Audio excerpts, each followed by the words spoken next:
Day number 102, read the Bible in a year. 1 Samuel 15, 16, and 17. 1 Samuel 15. Samuel said to Saul, "The Lord sent me to anoint you to be king over his people, over Israel. Now listen to the voice of the Lord's words. The Lord of armies says, I remember what Amalek did to Israel, how he set himself against him on the way when he came up out of Egypt. Now go and strike Amalek and utterly destroy all that they have, and don't spare them, but kill both man and woman, infant and nursing baby, ox and sheep, camel and donkey." Saul summoned the people and counted them in Telaim, 200,000 footmen and 10,000 men of Judah. Saul came to the city of Amalek and set an ambush in the valley. Saul said to the Kenites, "Go, depart, go down from amongst the Amalekites, lest I destroy you with them, for you showed kindness to all the children of Israel when they came up out of Egypt." So the Kenites departed from among the Amalekites. Saul struck the Amalekites from Havilah as you go to Shur, which is before Egypt. He took Agag, the king of the Amalekites, alive, and utterly destroyed all the people with the edge of the sword. But Saul and the people spared Agag and the best of the sheep, of the cattle, of the fat calves, of the lambs, and all that was good, and were not willing to utterly destroy them. But everything that was vile and refuse, they destroyed utterly. Then the Lord's word came to Samuel, saying, "It grieves me that I have set up Saul to be king, for he has turned back from following me and has not performed my commandments." Samuel was angry, and he cried to the Lord all night. Samuel rose early to meet Saul in the morning, and Samuel was told, saying, "Saul came to Carmel, and he set up a monument for himself, turned, passed on, and went down to Gilgal." Samuel came to Saul, and Saul said to him, "You are blessed by the Lord. I have performed the commandment of the Lord." Samuel said, "Then what does this bleating of the sheep in my ears and the lowing of the cattle which I hear mean?" Saul said, "They have brought them from the Amalekites, for the people spared the best of the sheep and of the cattle to sacrifice to the Lord your God. We have utterly destroyed the rest." Then Samuel said to Saul, "Stay, and I will tell you what the Lord said to me last night." He said to him, "Go ahead." Samuel said, "Though you were little in your own sight, weren't you made the head of the tribes of Israel? The Lord anointed you king over Israel, and the Lord sent you on a journey and said, 'Go and utterly destroy the sinners, the Amalekites, and fight against them until they are consumed.' Why then didn't you obey the Lord's voice, but took the plunder and did what was evil in the Lord's sight?" Saul said to Samuel, "But I have obeyed the Lord's voice, and have gone the way which the Lord sent me, and have brought Agag the king of Amalek, and have utterly destroyed the Amalekites. But the people took the plunder, sheep and cattle, the best of the devoted things, to sacrifice to the Lord your God in Gilgal." Samuel said, "Has the Lord as great delight in burnt offerings and sacrifices as in obeying the Lord's voice? To obey is better than sacrifice, and to listen than the fat of rams. For rebellion is as the sin of witchcraft, and stubbornness is as idolatry and teraphim. Because you have rejected the Lord's word, he has rejected you from being king." Saul said to Samuel, "I have sinned, for I have transgressed the commandment of the Lord and your words, because I feared the people and obeyed their voice. Now, please pardon my sin and turn again with me, that I may worship the Lord." Samuel said to Saul, "I will not return with you, for you have rejected the Lord's word, and the Lord has rejected you from being king over Israel." As Samuel turned around to go away, Saul grabbed the skirt of his robe and tore it. Samuel said to him, "The Lord has torn the kingdom of Israel from you today, and has given it to a neighbor of yours who is better than you. Also the strength of Israel will not lie nor repent, for he is not a man that he should repent. Then he said, I have sinned. Yet please honor me now before the elders of my people and before Israel, and come back with me, that I may worship the Lord your God. So Samuel went back with Saul, and Saul worshipped the Lord. Then Samuel said, Bring Agag the king of the Amalekites here to me. Agag came to him cheerfully. Agag said, Surely the bitterness of death is past. Samuel said, As your sword has made women childless, so your mother will be childless amongst women. Then Samuel cut Agag in pieces before the Lord in Gilgal. Then Samuel went to Ramah, and Saul went up to his house in Gibeah of Saul.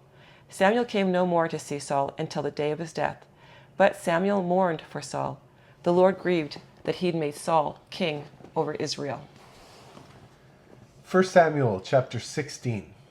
The Lord said to Samuel, How long will you mourn for Saul, since I have rejected him from being king over Israel? Fill your horn with oil and go. I will send you to Jesse in Bethlehemite, for I have provided a king for myself among his sons. Samuel said, How can I go? If Saul hears it, he will kill me. The Lord said, Take a heifer with you, and say I have come to sacrifice to the Lord. Call Jesse to the sacrifice, and I will show you what to do. You shall anoint to me him who I name to you. Samuel did that which the Lord spoke, and came to Bethlehem. The elders of the city came to meet him trembling and said, Do you come peaceably? He said, Peaceably I have come to sacrifice to the Lord. Sanctify yourselves and come with me to the sacrifice. He sanctified Jesse and his sons and called them to the sacrifice. When they had come, he looked at Eliab and said, Surely the Lord's anointed is before me. But the Lord said to Samuel, Don't look on his face or on his height or his stature, because I have rejected him. For I don't see as a man sees. For a man looks at the outward appearance, but the Lord looks at the heart. Then Jesse called Abinadab and made him pass before Samuel. He said, The Lord has not chosen this one either. Then Jesse made Shammah to pass by. He said, The Lord has not chosen this one either. Jesse made 7 of his sons to pass before Samuel. Samuel said to Jesse, The Lord has not chosen these. Samuel said to Jesse, Are all your children here? He said, There remains yet the youngest. He's keeping the sheep. Samuel said to Jesse, Send and get him, for we will not sit down until he comes here. He sent and brought him in. Now he was a ruddy, with a handsome face and good appearance, and the Lord said, Arise, anoint him, for this is he. Then Samuel took the horn of oil and anointed him in the middle of his brothers. Then the Lord's Spirit came mightily on David from that day forward. So Samuel rose up and went to Ramah. Now the Lord's Spirit departed from Saul, and an evil spirit from the Lord troubled him. Saul's servant said to him, See now, an evil spirit from God troubles you. Let our Lord now command your servants who are in front of you to seek out a man who is a skillful player on the harp. Then, when the evil spirit from God is on you, he will play with his hand, and you will be well. Saul said to his servants, Provide me now a man who can play well, and bring him to me. Then one of the younger men said, I have seen a son of Jesse, a Bethlehemite, who is skillful in playing. He's a mighty man of valor, a man of war, prudent in speech, and a handsome person. And the Lord is with him. Therefore Saul sent messengers to Jesse and said, Send me David your son, who is with the sheep. Jesse took a donkey loaded with bread, a container of wine, and a young goat, and sent them by David his son to Saul. David came to Saul, stood before him, and loved him greatly. And he became his armor-bearer. Saul sent to Jesse, saying, Please let David stand before me, for he's found favor in my sight. And when the Spirit from God was on Saul, David took the harp and played with his hand. So Saul was refreshed and was well, and the evil spirit departed from him. 1 Samuel 17. Now the Philistines gathered together their armies to battle, and they were gathered at Soka, which belongs to Judah, and encamped between Soka and Ezekah in Ephaz-Dammim. Saul and the men of Israel were gathered together and encamped in the valley of Elah, and set the battle in array against the Philistines. The Philistines stood on the mountain on the one side, and Israel stood on the mountain on the other side, and there was a valley between them. A champion out of the camp of the Philistines, named Goliath of Gath, whose height was 6 cubits and a span, went out. He had a helmet of bronze on his head, and he wore a coat of mail, and the weight of the coat was 5,000 shekels of bronze. He had bronze shin armor on his legs, and a bronze javelin between his shoulders. The staff of his spear was like a weaver's beam, and his spear's head weighed 600 shekels of iron. His shield-bearer went before him. He stood and cried to the armies of Israel and said to them, "Why have you come out to set your battle in array? Am I not a Philistine, and you servants to Saul? Choose a man for yourself, and let him come down to me. If he is able to fight with me and kill me, then we will be your servants. But if I prevail against him and kill him, then you will be our servants and serve us." The Philistines said, "I defy the armies of Israel today. Give me a man that we may fight together." When Saul and all Israel heard those words of the Philistine, they were dismayed and greatly afraid. Now David was the son of that Ephrathite of Bethlehem, Judah, whose name was Jesse, and he had 8 sons. The man was an elderly old man in the days of Saul. The 3 oldest sons of Jesse had gone after Saul to the battle, and the names of his 3 sons who went to the battle were Eliab, the firstborn, and next to him Abinadab, and the third Shammah. David was the youngest, and the 3 oldest followed Saul. Now David went back and forth from Saul to feed his father's sheep at Bethlehem. The Philistine came near morning and evening and presented himself 40 days. Jesse said to David his son, "Now take for your brothers an ephah of this parched grain and these 10 loaves, and carry them quickly to the camp to your brothers. And bring these 10 cheeses to the captain and their 1,000, and see how your brothers are doing, and bring back news." Now Saul and they and all the men of Israel were in the valley of Elah fighting with the Philistines. David rose up early in the morning and left the sheep with the keeper, and took the provisions and went, as Jesse had commanded him. He came to the place of the wagons, as the army which was going out to the fight shouted for the battle. Israel and the Philistines put the battle in array, army against army. David left his baggage in the hand of the keeper of the baggage, and ran to the army, and came and greeted his brothers. As he talked with them, the champion, the Philistine of Gath, Goliath by name, came up out of the ranks of the Philistines and said the same words, and David heard them. All the men of Israel, when they saw the man, fled from him and were terrified.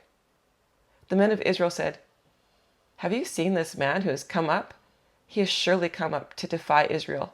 The king will give great riches to the man who kills him, and will give him his daughter, and will make his father's house tax-free in Israel." David spoke to the men who stood by him, saying, "What shall be done to the man who kills this Philistine and takes away the reproach from Israel? For who is this uncircumcised Philistine that he should defy the armies of the living God?" The people answered him in this way, saying, "So shall it be done to the man who kills him." Eliab, the oldest brother, heard when he spoke to the men, and Eliab's anger burnt against David. And he said, "Why have you come down? With whom have you left those few sheep in the wilderness? I know your pride and the evil of your heart, for you have come down that you might see the battle." David said, "What have I now done? Is there not a cause?" He turned away from him towards another and spoke like that again, and the people answered him again the same way. When the words were heard which David spoke, They rehearsed them before Saul, and he sent for him. David said to Saul, "Let no man's heart fail because of him. Your servant will go and fight with this Philistine." Saul said to David, "You are not able to go against this Philistine to fight with him, for you are but a youth, and he is a man of war from his youth." David said to Saul, "Your servant was keeping his father's sheep, and when a lion or a bear came and took a lamb out of the flock, I went out after him and struck him and rescued it out of his mouth. When he rose against me, I caught him by his beard, struck him, and killed him. Your servant struck both the lion and the bear. This uncircumcised Philistine shall be as one of them, since he has defied the armies of the living God." David said, "The Lord, who delivered me out of the paw of the lion and out of the paw of the bear, will deliver me out of the hand of this Philistine." Saul said to David, "Go, the Lord be with you." Saul dressed David with his clothing. He put a helmet of bronze on his head, and he clad him with a coat of mail. David strapped his sword on his clothing, and he tried to move, for he had not tested it. David said to Saul, "I can't go with these, for I have not tested them." Then David took them off. He took his staff in his hand and chose for himself 5 smooth stones out of the brook and put them in the pouch of his shepherd's bag which he had. His sling was in his hand, and he came near to the Philistine. The Philistine walked and came near to David, and the man who bore the shield went before him. When the Philistine looked around and saw David, he disdained him, for he was just a youth and ruddy and had a good-looking face. The Philistine said to David, "Am I a dog that you come to me with sticks?" The Philistine cursed David by his gods. The Philistine said to David, "Come to me, and I will give you your flesh to the birds of the sky and to the animals of the field." Then David said to the Philistine, "You come to me with a sword, with a spear, and with a javelin, but I come to you in the name of the Lord of armies, the God of the armies of Israel, whom you have defied. Today the Lord will deliver you into my hand. I will strike you and take your head from you. I will give the dead bodies of the army of the Philistines today to the birds of the sky and to the wild animals of the earth, that all the earth may know that there is a God in Israel, and that all this assembly may know that the Lord doesn't save with sword and spear, for the battle is the Lord's, and he will give you into our hand." When the Philistine arose and walked and came near to meet David, David hurried and ran towards the army to meet the Philistine. David put his hand in his bag, took a stone and slung it, and struck the Philistine in his forehead. The stone sank into his forehead, and he fell on his face to the earth. So David prevailed over the Philistine with a sling and with a stone, and struck the Philistine and killed him. But there was no sword in David's hand. Then David ran, stood over the Philistine, took his sword, drew it out of his sheath, killed him, and cut off his head with it. When the Philistines saw that their champion was dead, they fled. The men of Israel and of Judah arose and shouted and pursued the Philistines as far as Gai and to the gates of Ekron. The wounded of the Philistines fell down by the way to Shaaraim, even to Gath and to Ekron. The children of Israel returned from chasing after the Philistines, and they plundered their camp. David took the head of the Philistine and brought it to Jerusalem, but he put his armor in his tent. When Saul saw David go out against the Philistine, he said to Abner, the captain of the army, "Abner, whose son is this youth?" Abner said, "As your soul lives, O king, I can't tell." The king said, "Inquire whose son the young man is." As David returned from the slaughter of the Philistine, Abner took him and brought him before Saul with the head of the Philistine in his hand. Saul said to him, "Whose son are you, young man?" David answered, "I am the son of your servant Jesse, the Bethlehemite." I'm actually seeing this from a different angle than I have in the past. The story of David and Goliath. Okay. Because usually it's isolated. We just True. read that story. But it's really interesting how we just read about how God said that Saul was no longer going to be king, and then he goes and he sends Samuel to the family of to Jesse, and then he anoints David, saying he's going to be the future king.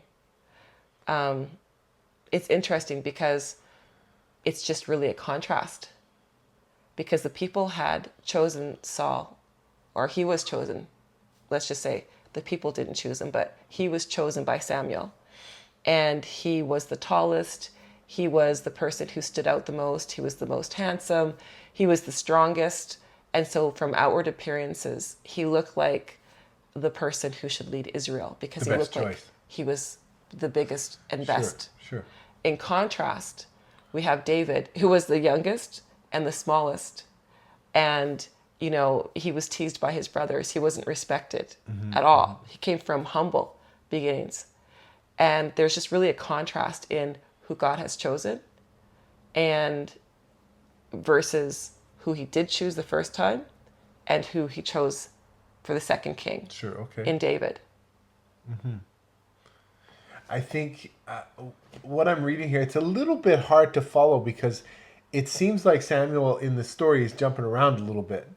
You know, we've got Saul getting the kingdom stripped from him, which is sad, but it just shows, I think, how far Saul had fallen in his honor to God. You know, he goes to defeat the Amalekites and wins this great battle, but then because of the people, and he gives excuses about the people of not why he didn't obey God, and how quickly he fell. And then Saul tells him, no, you've lost the kingship. It's stripped from you. And Saul was concerned about his image at that point. And Samuel says, no, you've lost it. Then the very next story is God calling Samuel to go and appoint David as the next king. And we see Samuel is afraid of Saul. He's like, well, Saul might kill me if I go and do this. But his obedience to God pushed him to do it, which is great. But I think it shows Saul really had lost sight of what was important here.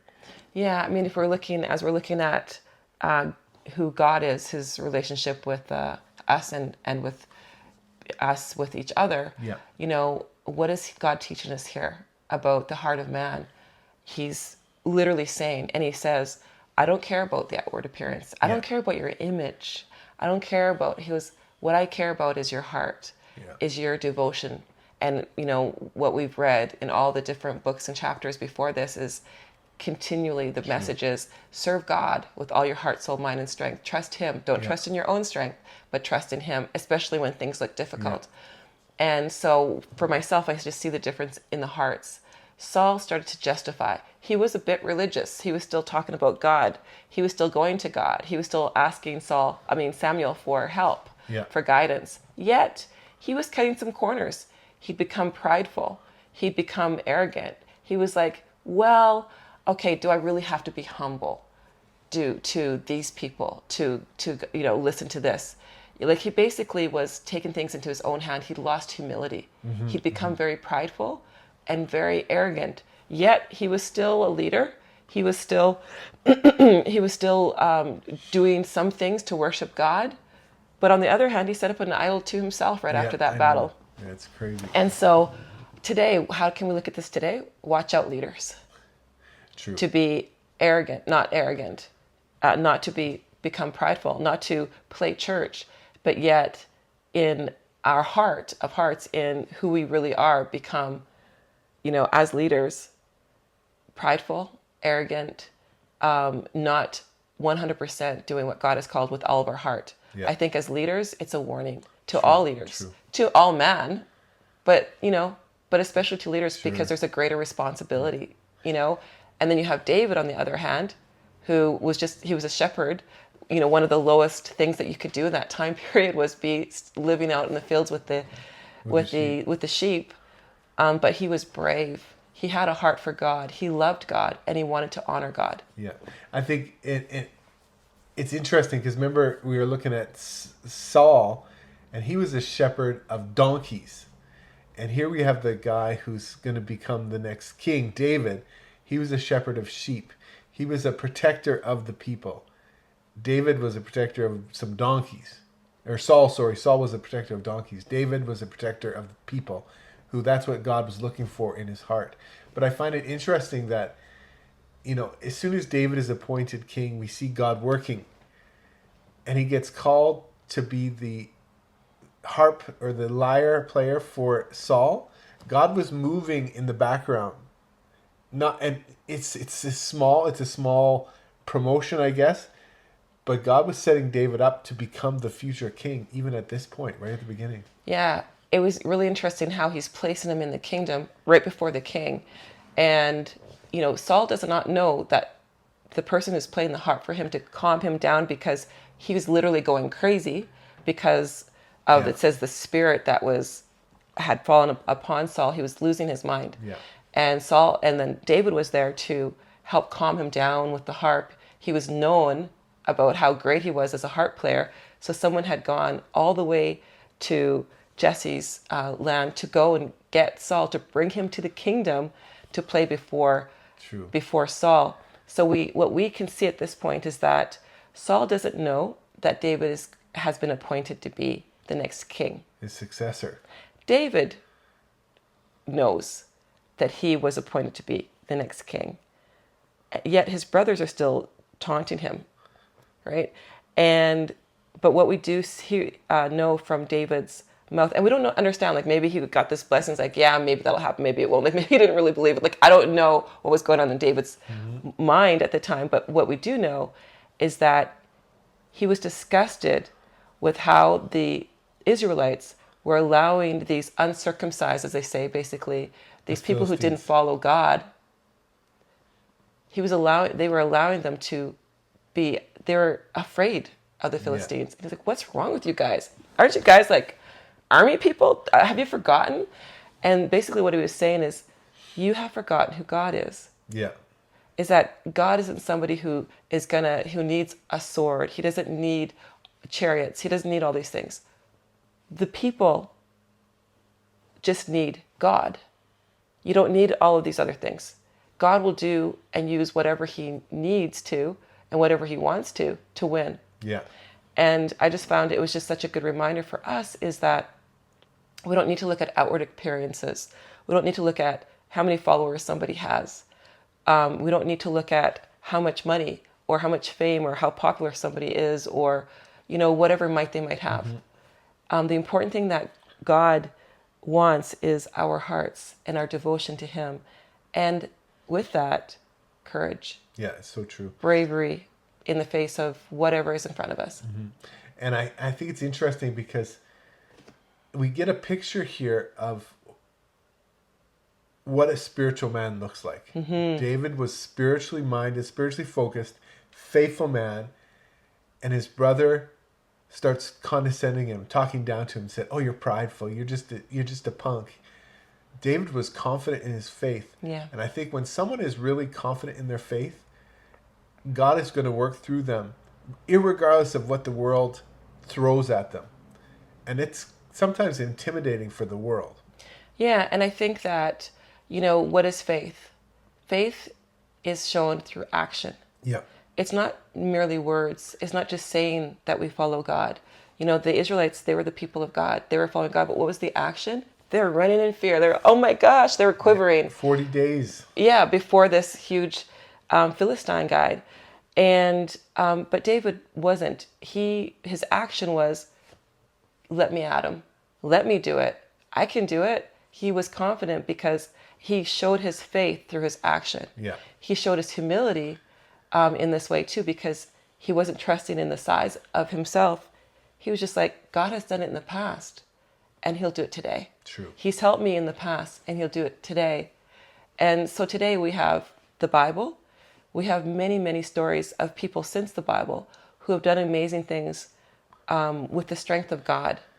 Mm-hmm. We have all of those things. There is no reason for us to be afraid of man, to be afraid of what any kind of opposition is. I've been persecuted many times in my life for my faith. It's just something that has happened. But at the same time, I know that God is with me, and that in the middle of the persecution, that, I know if I'm confident knowing that I'm doing the right thing, there's nothing to fear. So true. Yeah. And so I think that, reminders of how God has walked with us, helped us in our life, should, one, keep us humble, and two, help us to be confident and brave in different situations. Yeah. Remembering that it's not about our story, but it's about God's story, and that we're part of that story. And as well, continuing in it, Saul started out with God's story. He was appointed by God. He started out good. He started out humble. God reminds him, weren't you like this humble guy when God called you? But now it went to your head, basically. Yeah, it's so true. And how, we each have a story, and we have to be warned that we don't turn away and become like Saul, but that we continue to have the heart of David and don't allow success or whatever to go to our heads, but really keep that humble heart, remembering where we came from and remembering who God is. Yeah. And who we are in front of God, loved, but much smaller and less wiser than he is. Yeah, and I think it's so cool to read this story. One of the most famous Bible stories in history is David and Goliath. And we see this incredible victory won by David. And who did he honor? It was God. He never honored himself, not once. Yeah, thank you. See you again tomorrow.